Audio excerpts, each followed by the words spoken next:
Ok, clap, j'espère que le décor est pas trop mal. Se reconstruire, comment se reconstruire et par quoi est-ce qu'on peut commencer pour se reconstruire? C'est les questions qu'on va voir dans cette nouvelle vidéo. Donc on y va, c'est parti.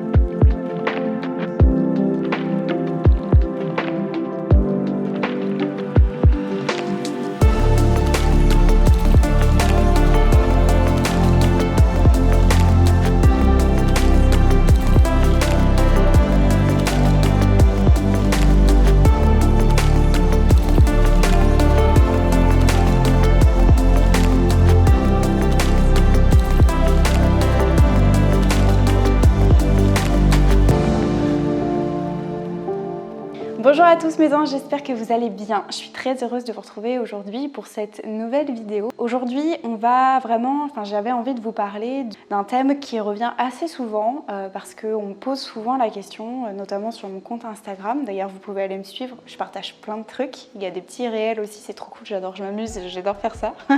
Bref, c'était pas le sujet, je m'écarte encore à chaque fois. Plus sérieusement, vous parler de par où commencer pour se reconstruire. En fait, c'est un peu votre cas aussi, vous savez pas trop par où commencer, qu'est-ce qu'il faut mettre en place, quoi faire, par quel travail il faut commencer, quoi travailler, est-ce que c'est sur le corps, le psychisme, psychologiquement parlant, mentalement, etc.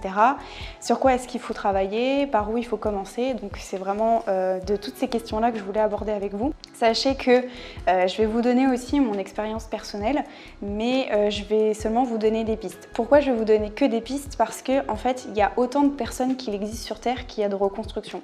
Chaque personne a sa propre reconstruction, a son propre parcours de reconstruction et de résilience en fait. Chacun a son propre parcours et il n'y a pas un parcours, un chemin de reconstruction qui est mieux que les autres en fait, tout simplement. Il n'y a pas un seul parcours, il y a des milliers de parcours, il y a des centaines de milliers, voire des millions de parcours qu'il y a autant d'êtres sur Terre. Donc c'est vraiment que des pistes que je vais vous donner dans cette vidéo-là. Après, vous allez voir que je vais vous donner des petites clés pour que ça puisse vraiment vous orienter. Mais vraiment la priorité, c'est que vous puissiez trouver ce dont vous avez vraiment envie de travailler en fait. Parce qu'il n'y a pas de meilleur parcours, et ça c'est vraiment important, retenez bien ça, il n'y a pas de meilleur parcours de résilience ou de reconstruction. En fait, tout dépend de chacun et j'aurais beau vous donner par exemple des clés, voilà, il faut travailler là-dessus, là-dessus, là-dessus. En fait, on vit les mêmes choses mais à différentes intensités. Donc par exemple, moi, le travail sur, je sais pas, je vais vous donner un exemple, le travail sur les émotions par exemple, moi c'est quelque chose qui a été très important pour moi. Parce que c'était quelque chose qui avait une forte intensité et que j'avais du mal à réguler mes émotions. D'ailleurs, je vous ai fait une vidéo la semaine dernière à ce sujet-là, donc n'hésitez pas à aller la voir si ça vous intéresse, de comment réguler ses émotions. Pour moi, c'était quelque chose d'hyper important, mais peut-être que pour vous, c'est autre chose. C'est peut-être le travail sur l'acceptation. Enfin voilà, je vais vous donner d'autres pistes pour travailler. Mais le but, c'est de voir par rapport à quelle est votre priorité en fait. Chacun commence quelque part et c'est aussi ça qui fait toute notre force. C'est ne vous mettez pas la pression parce que moi je vous parle aujourd'hui, mais parce que j'ai un parcours derrière moi, j'ai 3 ans, 4 ans derrière moi de parcours de résilience et de reconstruction. Donc vous en êtes peut-être pas au même niveau, et c'est pas grave. En fait, chacun avance à son rythme aussi. Et ça, il faut comprendre que la résilience et le parcours de reconstruction, c'est vraiment de la patience en fait. L'important, c'est de prioriser les choses, que vous fassiez les choses aussi pour vous, pas parce que la voisine ou le voisin a fait ça et qu'il faut absolument que vous fassiez pareil, c'est faux. Pensez à vous, faites de vous votre priorité et c'est ça qui est le plus important. Et n'oubliez pas qu'il y a autant d'êtres humains sur Terre qu'il y a de parcours de reconstruction. Voilà, c'était ça que je voulais vraiment vous transmettre aujourd'hui parce que c'est très très important. Alors pour vous parler un tout petit peu de mon parcours personnel avant de vous donner les quelques pistes de réflexion qui vont vous permettre de débuter votre reconstruction, ce qui m'a vraiment aidé en fait, c'était de mettre des mots, c'était d'en parler, mais avant tout de l'écrire.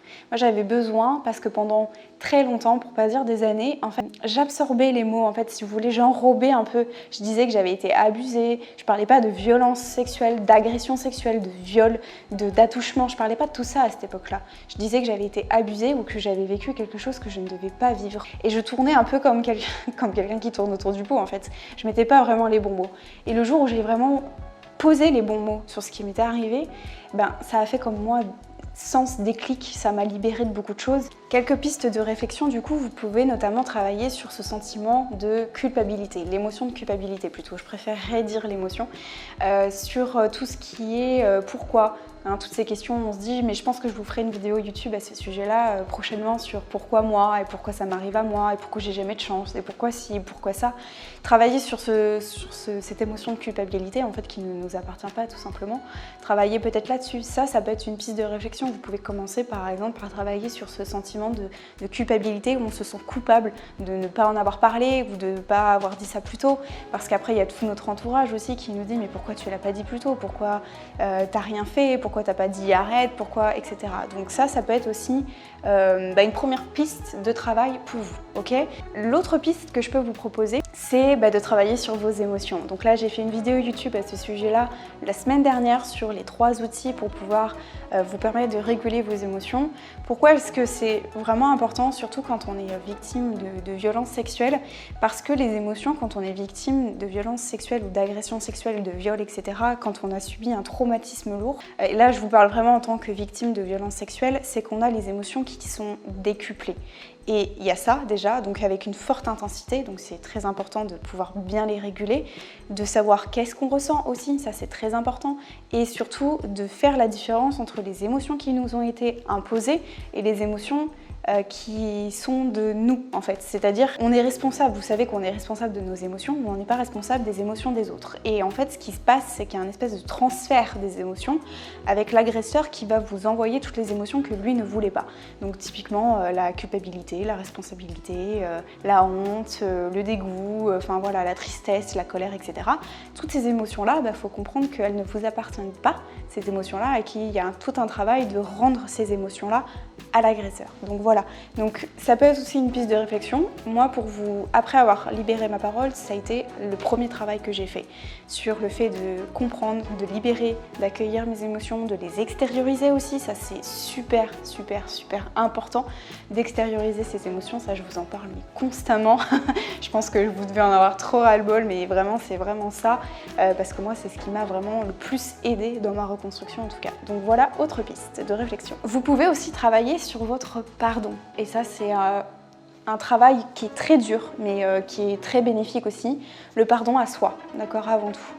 Se pardonner soi-même, d'avoir eu ces pensées-là, d'avoir réagi comme ça, d'avoir dit ça, d'avoir fait ceci, d'avoir fait cela.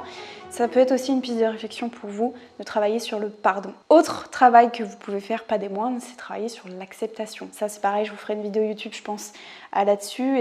Comment est-ce qu'on peut accepter notre histoire, notre passé, notre traumatisme. Mais c'est quelque chose sur lequel vous pouvez travailler. Donc je vous ferai une vidéo aussi prochainement là-dessus si ça vous intéresse, sur comment accepter en fait. Et ça c'est pour moi le plus dur travail à faire, d'accepter, mais c'est pas pardonner tout, c'est pas non plus accepter tout ce qui nous est arrivé, mais c'est un énorme travail. Vous pouvez aussi déjà accepter ce qui est là, ce qui s'est passé, vous dire voilà, ça s'est fait, c'est passé, maintenant j'en fais quoi, voilà. Donc je vous ferai une autre vidéo YouTube parce que sinon ça pourrait durer des heures juste là, mais travailler sur l'acceptation, c'est aussi une piste de réflexion qui va vous permettre de commencer quelque part aussi dans votre reconstruction et votre parcours de résilience. Et enfin, autre piste de réflexion, c'est que vous pouvez travailler sur l'amour de soi. Et je pense que ça, c'est quelque chose que j'ai beaucoup négligé pendant très longtemps, parce que j'ai travaillé sur tout ce que je vous ai dit. En fait, j'ai travaillé là-dessus, dans un ordre différent, mais j'ai travaillé là-dessus, j'ai travaillé sur tout ça. L'amour de soi, c'est quand même super important dans le sens où quand on est victime, surtout, on n'a plus d'amour propre. On sent notre corps bafoué, notre corps qui est mis à nu, en fait, j'ai envie de vous dire. J'ai l'impression qu'en fait, on a une loupe et qu'on voit à travers notre corps. Je sais pas si ça vous fait ça, mais moi, j'avais l'impression d'être mise à nu à chaque fois que j'en parlais. Et puis, je me sentais sale, en fait, tout simplement. J'avais comme si mon corps était abusé, souillé. C'est vraiment sale. C'est vraiment ça, en fait. C'était vraiment mon corps sale. Et puis, mais c'est vraiment très récent. Il y a quelques temps, j'ai appris à me donner de l'amour à moi-même en faisant des choses pour moi, en faisant des choses qui me plaisent vraiment, en me donnant de l'amour, en passant du temps pour moi aussi. Ça peut passer par la méditation, le yoga aussi. J'avais arrêté pendant un moment. Je vous ferai une vidéo YouTube aussi si ça vous intéresse sur mes routines yoga et tout ça. Et en fait, ça me permet vraiment de me reconnecter à mon moi profond et je serais incapable de vous l'expliquer. Mais le fait d'étirer tout ça, je vous en reparlerai, mais ça m'aide vraiment à me reconnecter à moi. Et voilà, et je fais plein de petites choses comme ça, l'écriture, même cette vidéo-là, en fait, tout simplement, c'est me donner de l'amour à moi-même parce que je suis vraiment dans le flow de mon truc, vous voyez ce que je veux dire? Vous avez déjà dû entendre parler de ce flow où on est vraiment là au moment où on est, on kiffe ce moment-là. Et cette vidéo-là, c'est vraiment ça en fait. Je kiffe ce moment-là où je suis en train de tourner, où j'ai mon petit studio entre guillemets. Mais j'adore vraiment ça en fait. Et c'est ce pourquoi je suis fait. Et c'est ça aussi, se donner de l'amour à soi. C'est faire des choses qui ont de l'intérêt pour nous, qui ont du sens pour nous. Vraiment, c'est vraiment ça, c'est se donner du sens à soi et voilà, vous donner de l'amour. Parce que c'est vrai que s'aimer soi-même, c'est très abstrait en fait. On ne sait pas comment se donner de l'amour, mais en fait, c'est vraiment des petites choses simples. Qu'est-ce que vous aimez faire en fait? Qu'est-ce qui vous rend heureux? Qu'est-ce qui vous fait perdre la notion du temps? C'est ça, s'aimer soi-même. C'est ça, de se donner de l'amour. C'est faire des choses auxquelles on ne voit pas le temps passer et que ça nous procure des énergies mais incroyables. Vraiment, moi, je pense que ça se ressent quand je fais mes vidéos YouTube, j'ai des énergies qui sont incroyables. J'ai des émotions qui sont ultra agréables quand je tourne. Et voilà. Bon, je ne vais pas m'étendre parce que je pense que c'est pareil, je pourrais parler pendant 2 heures là-dessus. Ce que je voulais vraiment vous dire par contre pour clôturer cette vidéo par rapport aux pistes de réflexion et par rapport à ce que vous pouvez vraiment mettre en place pour vous reconstruire si vous ne savez pas trop par où commencer, c'est d'observer quelle est votre priorité. Je vous ai donné des exemples. Est-ce que votre priorité c'est que vous avez envie de plus vous sentir coupable?